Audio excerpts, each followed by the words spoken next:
On this episode of China Uncensored, can the Chinese Communist Party just buy South Korea? Morally, I mean. Also with millions of dollars. Hi, welcome to China Uncensored. I'm your host, Chris Chappell. I was in South Korea a couple of months ago, and one thing that struck me is how much influence there is there from China. Chinese tourists, Chinese restaurants, even knockoff Chinese toys. Now, by and large, South Koreans I spoke with were very welcoming to Chinese people. We have the long history between the Chinese and Koreans. But you know whose influence most South Koreans don't really like? The Chinese Communist Party. I mean, the only reason Communist North Korea is still around to threaten the South is because they were backed by the Chinese Communist Party. But China likes to play both sides. That's why China is now South Korea's biggest trading partner. But people there are still wary of the Communist Party's influence. And they should be, because there's new evidence that South Korea's national state-run TV broadcaster has sold out to China. I'm talking about KBS and the theater it owns, KBS Hall. Back in December, KBS Hall signed a contract for this show, Shen Yun, to perform there. But then in January, KBS suddenly canceled the contract and fired the person who signed it. But I told you in March, I don't want to make wild accusations about what's behind KBS Hall's cancellation of Shen Yun. Well, now I do want to make wild accusations. And by wild accusations, I mean show you the hard evidence that the Chinese embassy was behind it and forced KBS to break its contract. And it involved millions of dollars. But first, some background. Shen Yun Performing Arts is a Chinese-American nonprofit that does an annual classical Chinese dance show. It tours around the world. And while you might think that spreading Chinese music and dance would be just what Chinese leaders would want, you're right, they do. But only if they can completely control the message. And with Shen Yun, well, the Communist Party can't control it because guess what?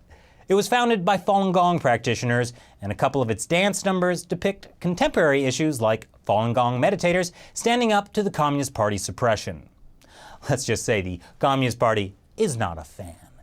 So they try to kill it, like sending a Chinese agent to slash a Shen Yun tour bus's tire so it would explode while driving down the highway with 50 dancers inside.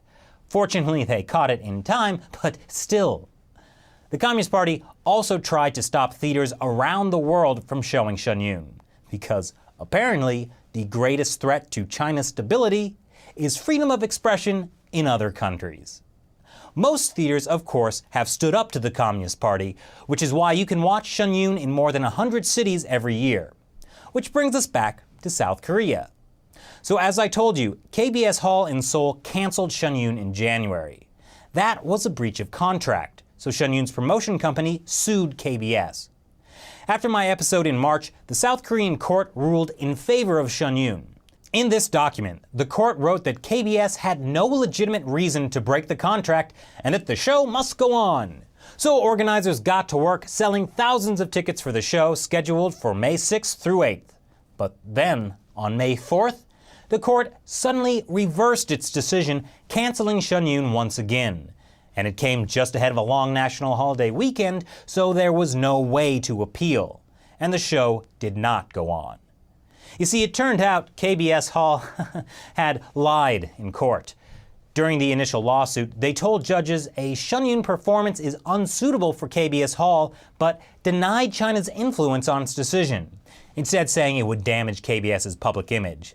Well, you know what really damages KBS's public image? Perjury. Because in order to get the court to rule in its favor, KBS eventually fessed up and showed the court not one, but 2 letters from the Chinese embassy in Seoul directly proving China's influence on its decision. This one, dated January 22nd, contains some thinly veiled threats, including KBS is Korea's largest television station and its influence on Korea is significant. It also has friendly ties with China Central Television. And China hopes that KBS will consider China-Korea relations when making decisions. Do not provide a venue for Shen Yun to perform. It's kind of like what the mafia does. I'm going to make him an offer he can't refuse.